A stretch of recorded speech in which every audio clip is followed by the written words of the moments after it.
अगर तुम्हारे में इतनी सामर्थ्य नहीं है कि तुम घर परिवार सब कुछ त्याग करके परम वीतराग होकर भगवान में चित्त जोड़कर जीवन को भगवदानंद में डुबो दिया, सबसे बड़ी बात है सप्तज हरिभज, ऐसी सबकी सामर्थ्य नहीं होती। कोई विशेष कृपा पात्र होता है, सब बंधन तोड़ाकर भाग पड़ता है भगवान की तरफ। फिर क्या करे? अगर वो वीतराग परमहंस नहीं बन सकता तो उसको भगवत प्राप्ति कैसे हो? तो बोले गृहम सर्वात्मना त्याज्यम तच्चेत युक्तम न शक्यते। यदि पूर्ण रूप से तुम त्यागी वैरागी बनकर भगवदानंद में नहीं डूब सकते हो तो कृष्णार्थम तत्प्रियुंजीत है। श्री कृष्ण का घर है, श्री कृष्ण का परिवार है, श्री कृष्ण के लिए हम व्यापार नौकरी किसानी करते हैं, जो मिलता है वो श्री कृष्ण की ही सेवा मानकर परिवार को पोषण करते हैं, समाज की सेवा करते हैं और श्री कृष्णार्पणम मस्तु। सारे कार्य श्री कृष्ण को, सारा वस्तु सब सामग्री श्री कृष्ण की, तो तुदीयम वस्तु गोविंदम तुभ्यमेव समर्पय, तो वही गति प्राप्त हो जाएगी जो एक वीतराग परमहंस सन्यासी को होती। पहला सिद्धांत है गृहम सर्वात्मना त्याज्यम,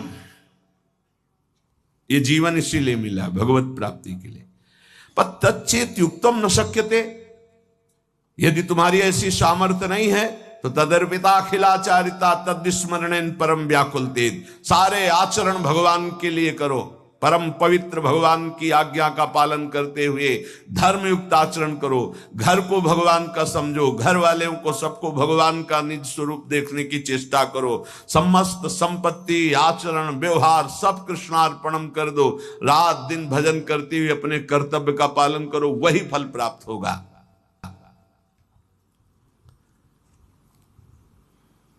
अगर श्री कृष्ण के प्रति ऐसा किया तो तुम्हारे समस्त अनर्थ और पापों का नाश हो जाएगा, तुम भगवत प्राप्त हो जाओगे। संगा सर्वात्मना त्याज्या साचेत युक्तम न शक्यते, वैसे सिद्धांत है किसी का संग मत करो, असंगोहम पुरुषा, किसी का संग। महाभागवतों के संग को मोक्ष का खुला हुआ द्वार बताया गया, ये किसी में नहीं है, ये महाभागवत जन है। यहां कह रहे संगा सर्वात्मना त्याज्य, ये शरणागति की बात हो रही। पहला है सर्वतज हरिभज, सामर्थ्य नहीं है तो समस्त आचरण घर परिवार भगवद अर्पित भाव से हर कर्म कृष्णार्पणम मस्तु, नाम जप, भगवत प्राप्त हो जाओगे। इसके लिए सावधानी है, संग का त्याग करो। कैसे संग का? बोले संगम त्यजेत मिथुनावृत्ति नाम मुमुक्षु, जो मिथुन कहते हैं दो को, जो दो के संयोग से सुख प्राप्त होता है, एक आपकी रसेंद्रिय एक वस्तु, इसके संयोग से प्राप्त सुख में जो मगन, शब्द और श्रवणेन्द्रिय संयोग के प्राप्त से, शरीर और जनेन्द्रिय संयोग के सुख, रूप और नेत्रेंद्रिय, ऐसे जितना ब्रह्मा के द्वारा रचा हुआ सुख है वो मिथुन सुख है। जो स्वा से मिलता है वो भगवदानंद है, जो पर से मिलता है वो मिथुन सुख है। जब हम भोगते हैं तब सुख मिलता है, चाहे जिस इंद्री से हो। संगम त्यजेत मिथुन वृत्ति नाम मुमुक्षु, जो मुक्त होना चाहता है, भगवत प्राप्त करना चाहता है, वो शब्द स्पर्श रूप रस गंध का भोक्ता ना बन बैठे। कैसे फिर इससे निपटे? बोले भगवद अर्पित, भगवद अर्पित जीवन, भगवद अर्पित भोग, भगवद अर्पित विचार, मुक्त हो जाओगे। संगा सर्वात्मना त्याज्य, पूर्ण रूप से संग का त्याग कर दे, न विषय संग न विषयी पुरुष का संग, एकमात्र महाभागवतों का संग, भगवत प्रेमियों का संग फिर बड़ा दुर्लभ है। साचेत युक्तम न शक्यते, यदि तुम ऐसा नहीं कर सकते तो शासद भी सह कर्तव्य संता संगम्य भेषजम, फिर ऐसा करो, जो सतमार्ग में चलने वाले व्यक्ति हैं केवल उन्हीं का संग करो, जिनके पास बैठने से भगवत चर्चा होती है, नाम जप की बात होती है, भगवत कीर्तन भगवत गुणानुवाद सुनने को मिलता है, बोधयंता परस्परम, ऐसा संग करो, चाहे स्त्री पुरुष घर गृहस्थी कोई भी हो, जिसके पास बैठने से भगवत चर्चा होती, भगवान नाम, ऐसे लोगों का संग करो। सा सद्भी सा कर्तव्य, यही कर्तव्य है कि जो सद आचरण करने वाले लोग हैं उनका। पहली बात तो संगम सर्वात्मना त्याज्य, पर ऐसा करना बड़ा कठिन। साचेत युक्तम न शक्यते, ऐसा सब नहीं कर सकते। तो बोले संग करो। फिर किसका? बोले सा सद्भी, जो सदमार्ग में चलने वाले हैं, जो अपने कर्तव्य का पालन करने वाले हैं। संता संगस्य भेषजम, और कहीं संत समागम मिल जाए तब तो भौष रोग से निवृत्ति होने की औषधि है संतजन। संत समागम मिला मानो संस्कृति के चक्र का अंत हो गया। बड़े भाग पाई सतसंगा, बिनय प्रयास होई भवभंगा। भार्यादिरनुकूलश्चेत् कारयेत् भगवत् क्रियाः, उदासीने स्वयं कुर्यात् प्रतिकूले गृहं त्यजेत्, तत्यागे दूषणं नास्ति यतो विष्णु परांगमुखः। यदि आप गृहस्थी में फंस चुके हैं, अब आपको भगवत प्राप्ति कैसे हो? तो कह रहे हैं स्त्री आदि परिवार जो भी है सबको भगवत परायण होने की शिक्षा दी जाए। सब नाम जप करो। हमसे अगर तुम अपनापन रखते हो तो 10 मिनट ही सही, पर तुम नाम जप करो। भगवत प्राप्ति के लिए कैसे घर का माहौल होना चाहिए ये बता रहे हैं। भार्यादि अनुकूलस, पत्नी को अनुकूल बनाओ। अनुकूल बनाने का मतलब उसको शासन के द्वारा अनुकूल नहीं बनाया जाता, किसी को प्रेम के द्वारा अनुकूल। प्रेम की भाषा बिना पढ़े लिखे लोग भी जानते हैं, पशु भी जानता। छोटा बच्चा है, दुलार करो प्रेम से, ऐसे पुचकारो, किलकारियां मानने लगेगा। अभी उसको कोई ज्ञान नहीं, लेकिन प्रेम की भाषा वो भी जानता है। फिर वो तो अर्धांगिनी पत्नी है। लोगों के हृदय में पता नहीं क्या धारणा बैठ गई है, पुरुष रूप में हो गए तो अपने को पता नहीं ब्रह्म मानते क्या मानते हैं, कि लड़की वाला ब्याह करने आ रहा है, तुमको अपनी बेटी तुम्हारे घर में भेज रहा है, तुम्हारे जीवन भर के लिए तुम्हारा साथी चुन रहा है, तो लड़की वाले की तरफ ऐसी भावना की जाती मानो कोई पाप करके आया हो, कि आज मेरी पुत्री सुंदर है, पढ़े लिखे है, पर हमारे पास धन नहीं, तो जहां जाता हूं अपमान होता है। नहीं, इतने में तो नहीं होगा ब्याह। तुम्हारा केवल लड़का है इसलिए तुम इतने गर्व में हो? क्या है तुम्हारे लड़के में कौन सी खास सी बात है? केवल लिंग परिवर्तन है तो स्त्री लिंग में, वो पुरुष लिंग में, वो उसकी संतान है, वो तुम्हारे सामने झुक के दे रहा है। जो भेंट दे दे अपनी पुत्री को भाव से, वो बात अलग। तो वो अपने को गर्व मानते कि लड़का हो गया तो इतना दहेज लेंगे, और पर्चा ऐसे बनाते जैसे दुकान वाला व्यापारी पर्चा बनाता है, इतना इतना इतना, अब ले लो। तो ऐसे दूल्हे का हाथ पकड़ करके लड़की वाले को घर ले जाना चाहिए कि राधे श्याम, क्योंकि हमने पैसा दिया है। कैसा विचार समाज का है। तुम अपनी कमाई से सुखी नहीं होना चाहते हो, अपनी पुत्री दे रहा है, कुछ ना कुछ भाव से अपनी पुत्री को दे रहा है, तुम्हारा क्या भाव है? लड़के पक्ष वाले ऐसे गर्व में होते हैं मानो त्रिलोक विजयी हो गए हों, लड़का हो गया तो। इसीलिए हमारे समाज की धारणाएं पापों को बढ़ावा दे रहे हैं। पुत्री हुई तो उसको किस भाव से देखा जाता है, किस भाव से? अगर लड़की न हो तो पैदा कहां से हो? विचार कीजिए। तो तुम्हारी जो पत्नी बनी हो तुम्हारे समान है, 1 इंच भी तुमसे कम नहीं किसी बात में। ईश्वर का तत्व जो तुम्हारे हृदय में, उसके हृदय में जो पांच भौतिक दे तुम्हारी, वो उसकी दे, वो अपने घर का त्याग करके तुम्हारे घर में आई है, तुम्हारी अर्धांगिनी बनी है। तो चाहिए कि तुम्हें प्यार के द्वारा अनुकूल, भार्यादि अनुकूलश्चेत् कारयेत् भगवत् क्रियाः। प्रेम में बड़ी सामर्थ्य है। किसका परिवर्तन प्रेम से नहीं हो सकता है?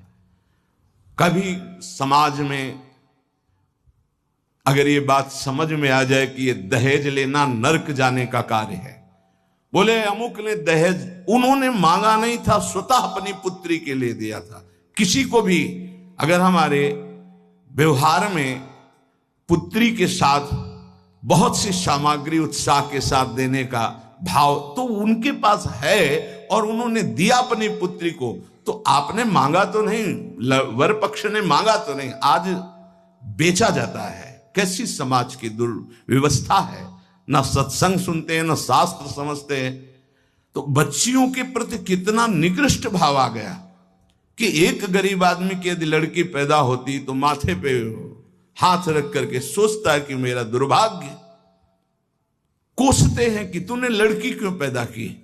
अरे अगर हमारी मां नहीं होती तो हम कहां से प्रकट हो जाते। वो मां है, वो दैवी शक्ति है जो प्रकट हुई है। कैसी बुद्धि भ्रष्ट होती चली जा रही लोगों की कि बेटी के शब्द से उनको एक असौभाग्य लगता है कि अरे बेटा थाली बजाओ, चाहे वो पादुका से मार के घर से बाहर कर दे, बुढ़ापे में बेटी ही काम आएगी। फिर चलो पापा हमारे यहां। बूढ़े पिता के लिए बेटी तैयार है प्राण देने की। आज बेटियों के प्रति भाव यहां शास्त्र आज्ञा कर रहा है, भार्यानुकूलश्च, वो तुम्हारी अर्धांगिनी, तुम उसके साथ ऐसा कोई व्यवहार मत करो जो तुम्हारे को कभी अनुकूलता की वजह प्रतिकूलता में आ जाए। और आप ध्यान रखना, ब्रह्मा जी बहुत चतुर हैं। देखा कि बेटियों की ऐसी अल्ट्रासाउंड करा लिया, ये देख लिया, वो देख लिया, ऐसा भाव, तो काम ऐसी कि तुम हटा ही नहीं सकते हो। आगे की समझ गए होगे चर्चा। इस बात को समझो, तुम पाप करोगे तुम्हें भुगाने के लिए उसी जीवात्मा को भेजा जाएगा और ऐसे रूप में भेजा जाएगा कि तुम्हारा कुछ बस नहीं चलेगा। ये जो घर गृहस्थी में भ्रूण हत्या गर्भ हत्या में प्रार्थना करते हैं, आज वो समय नहीं कि बेटी हुई तो तुम्हें माथे पे हाथ रखना। आज राष्ट्रपति बनी बेटी भारत की। हम बार बार कहते हैं, अभी क्रिकेट मैच की पूरी बेटियां ही आई थी, बहादुर। एक सेना नायक आई थी, होश उड़ जाए उसकी दृष्टि मिलाने में। ये शेरनी भारत की दैवी शक्तियां है। कैसा विचार बन रहा है। पति अपने को भगवान समझता है, पत्नी को भगवत भाव में नहीं देखता है। कलह अशांति मची रहती है। अब अगर आप कह रहे हैं कि हमारी पत्नी ही ऐसी है, तो आज तुम बहुत सीधे साधे दिखाई दे रहे हो। तुम्हारे कर्म ऐसे थे कि उस देवी के रूप में आए, हर प्रतिकूलता तेरे सामने। अब अगर आप अनुकूल चलना नहीं सीखोगे तो भगवान का विधान ऐसा है कि तुम्हें हर कदम पर दुख प्रदान करेगा। समान भाव। इसलिए भगवान शिव ने दिखाया कि आधा शिव तो आधा शक्ति, यही स्वरूप सब शिव स्वरूप हैं, सब भगवत स्वरूप है। यही होना चाहिए। अर्धांग पे विराजमान अंबा, और इधर भगवान शिव, इधर अंबा का स्वरूप वही है, दूसरा कोई नहीं है। भगवान ही पत्नी के रूप में है। शास्त्र आज्ञा कर रहा है भगवत प्राप्ति के लिए, भार्यादिर अनुकूलश्च, पहले पत्नी को अनुकूल बनाओ। भगवान को अनुकूल बनाने के लिए परिवार में भगवत भाव पहले लाओ। कलह अशांति, ऐसे प्रेम में बहुत बड़ी ताकत है। इसीलिए हम कहते हैं आज हमारे जो भागवतिक प्रेम की तरफ चलने की बात जाने दो, सांसारिक प्रेम का नाश हो रहा है। ये जो चला है ना आजकल, बच्चा बच्ची का इधर उधर का भाव, ये सब ये प्रेम का प्यार का नाश कर रहा है। जो समर्पण होना चाहिए वो बिल्कुल बहुत सावधान, दोनों पक्ष को सावधान होने की जरूरत है। भगवत प्राप्ति गृहस्थी में कैसे करनी है तो बता रहे हैं कि भार्यादि अनुकूलश्चेत कारेत भगवत क्रिया, दोनों मिलकर के भगवत क्रिया करो। पति पत्नी मिलकर धर्म अनुष्ठान करते हुए, घर गृहस्थी के कार्य भगवत समर्पित करते हुए, दोनों नाम जप करते हुए। देखो अभी ये जो आप गर्भ हत्या, भ्रूण हत्या, गर्भपात करते हैं, आपका नाश कर देगा, आपको पता नहीं। ऐसी जगह आपको पीटेगा कि आप न बता पाओगे न रो पाओगे। हमारी प्रार्थना मान लेना, ये जो गर्भस्थ शिशुओं के साथ अत्याचार होता है, इसका परिणाम बहुत बुरा होता है। महान तेजस्वी अस्वस्थामा ब्रह्म ऋषि गर्भस्थ शिशु परीक्षित पर प्रहार किया तो ब्रह्म तेजहीन करके मुंडन करवा कर, आज भी वो त्राहिमाम बोलता हुआ जहां भी होगा अस्वस्थामा, आज भी वो परेशान घूम रहा, केवल गर्भस्थ शिशु परीक्षित पर ब्रह्म अस्त्र का प्रयोग करने के कारण। और आप तो प्रयोग के, आप तो मार देते हो। आप नष्ट कर देते हो। सत्संग में आए इसलिए सबसे प्रार्थना है, अगर गर्भ हत्या किए तो उसका प्रायश्चित कर लो, और भूल से भी आगे कभी ऐसा मत करना, संयम से रहो। ऐसा कोई कार्य मत करो जिसमें पापाचरण हो जाए और भगवत प्राप्ति के लिए तुम्हारा उत्साह ही कभी न बने, ऐसे पाप बन जाए। भार्यादि अनुकूलश्च, ये हम इसलिए कि कई घटनाएं देखे। हम निमुआ घाट कानपुर में गंगा के किनारे, प्राय जहां एकांतिक घाट होते थे तो वहां व्यवस्थाएं जैसे जो है आश्रम है तो एक भिक्षा मिल गई, दूर कुटिया कई बनी हुई संतों की खाली है तो कुछ वर्ष वहां रह जाते थे। वहां रुके तो आसपास के बड़े जो वैष्णव प्रवृत्ति के थे, भक्त प्रवृत्ति के थे, वो प्राय संतों का संग करने आया करते थे। तो उसमें एक बहुत ही धनी मानी ब्राह्मण आते थे। एक दिन वो अपनी बेटी को लेके आए तो ऐसे जली हुई पूरी आधी थी, आधा बहुत सुंदर स्वरूप था, आधा सब जला हुआ। तो उसकी आकृति देखकर कहा ऐसा कैसे हो गया? तो उन्होंने कहा कि ये जितनी इधर सुंदर है ऐसे पूरी सुंदर थी। खूब हमारे पास धन था उस समय, बताया शायद है कि 30-35 वर्ष पहले ब्याह किया था रुपया देके खूब। पर वो लोग ऐसे लालची निकले कि एक बार ब्याह के बाद जब दोबारा हमारी बेटी गई तो उन्होंने दहेज के लिए सूचना भेजी। उस समय मोबाइल तो था नहीं। फिर हम गए, जो कुछ बना फिर दिया, पर उन्होंने, उन राक्षसों ने बख्शा नहीं। हमारी बेटी को चारपाई में बांधा, मिट्टी का तेल छिड़का और आग लगा दी। अर्थ के लोभ से आग लगाई तो भगवान की ऐसी कृपा, जहां गांठ थी वहीं से आग प्रारंभ हुई, जो रस्सी की गांठ थी।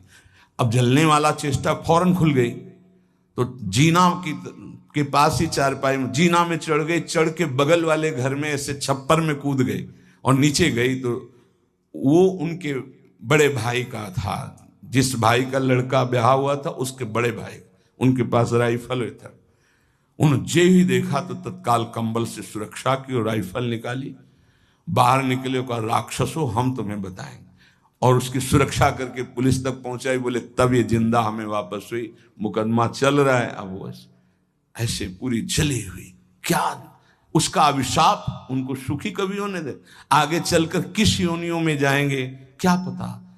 ये भावनाएं हटा देनी चाहिए। तुम्हारी दासी है, ऐसी भावना नहीं रखनी। हाँ, पत्नी को भाव रखना चाहिए कि मेरे प्राणनाथ भगवत स्वरूप हैं, मेरे पति हैं, तो ऐसे ही पत्नी के प्रति भी भाव रखा जाता है। ये मेरी अर्धांगिनी है, मेरी प्राण प्रिया है, इसका सर्वस्व अधिकार है हमारी संपत्ति पर, हमारे ऊपर। हम अगर कोई भी कार्य करेंगे तो इससे सलाह लेकर करेंगे, दोनों मिल करके। भार्यादि अनुकूलश्चेत् कारयेत् भगवत क्रियाः, दोनों मिलकर कोई धर्मानुष्ठान करें। अकेले का, गृहस्थी का विषय है, अकेले तुम बोले हम जा रहे हैं मुक्ति, नहीं, पहले अनुमति लीजिए। यहां तक कि महापुरुषों ने सन्यास भी लिया है तो पहले मनाया है, अनुमति ली है। जब उन्होंने अनुमति दे दी तब आगे की क्रिया हुई। माता से अनुमति और पत्नी से अनुमति अत्यंत आवश्यक है। अगर मां विराजमान है तो उसका आदेश, और पत्नी विराजमान तो भले वृद्धा हो गई है पर उसका अधिकार। हमारे शास्त्र में लिखा है यदि वो वानप्रस्थ में जाना जाता है तो ऐसे बात की करे पत्नी से कि यदि आप अपने पुत्रों के साथ रहकर जीवन व्यतीत करना चाहते तो मुझे आदेश करें, मैं तप के द्वारा अपने जीवन को भगवान में मिलाना चाहता हूं। और यदि आप हमारे साथ चलना चाहते तो आपका स्वागत है, हम दोनों बैरागी होकर चले। वो जैसा अनुमति दे ऐसा शास्त्र आज्ञा करता है। ऐसे नहीं है मनमानी कि हम स्वतंत्र हैं किसी भी तरह। अगर कोई धर्मानुष्ठान करते हो, पत्नी आपकी है, वो आपका साथ ना दे वो बात अलग है। अगर वो आपके अनुकूल चलती है और आपने कोई धर्मानुष्ठान किया, पत्नी को साथ नहीं ले गए, तो अपने आप उसका ट्रांसफर हो जाएगा उसके पास। पाणिक ग्रहण की कोई खिलवाड़ नहीं, धर्मानुष्ठान ट्रांसफर हो जाएगा। और पूर्ण धर्म का संकल्प तभी माना जाएगा जब वो भार्या तुम्हारे वामांग में विराजमान होगी। जब सिया जी भूमि में विलीन हो गई तो रघुनाथ जी जब यज्ञ किए तो स्वर्ण की सिया जी बनाकर वामांग में विराजमान की गई। और तुम्हारी अर्धांगिनी विराजमान हो, तुम धर्मानुष्ठान करने जा रहे हो, सफल हो जाओगे। भार्यादि अनुकूलश्चेत् कारयेत् भगवत क्रियाः। गृहस्थी में हो तो तुम्हें पहले अपने परिवार को अनुकूल बनाना होगा, पत्नी को, माता पिता को, परिवार को भगवत स्वरूप मानते हुए अनुकूल उसको बनाओ, धर्म के द्वारा, भागवत भाव के द्वारा। उदासीने स्वयं कुर्यात् प्रतिकूले गृहम त्यजेत, यहां कह रहे हैं उनकी आज्ञा से सेवादि के द्वारा राजी करके फिर भजन की प्रवृत्ति बढ़ावे। पहले पति पत्नी को अनुकूल करे, परिवार को अनुकूल, जो भगवत प्राप्ति का रास्ता है। ऐसा नहीं जैसे एक दो लोग आए कि अब हम तो नहीं, दोनों राजी तो राजी, नहीं तो धर्म से चलो जैसी धर्म आज्ञा करती। पाणी ग्रहण के समय ये श्रुतियां, ये शास्त्र जो साक्षी बनाए गए थे वो पति पत्नी के भाव से बनाए गए थे। वो तुम्हारी इच्छा नहीं, लेकिन उसकी भावना की पूर्ति के लिए आपको गृहस्थ धर्म स्वीकार करना चाहिए।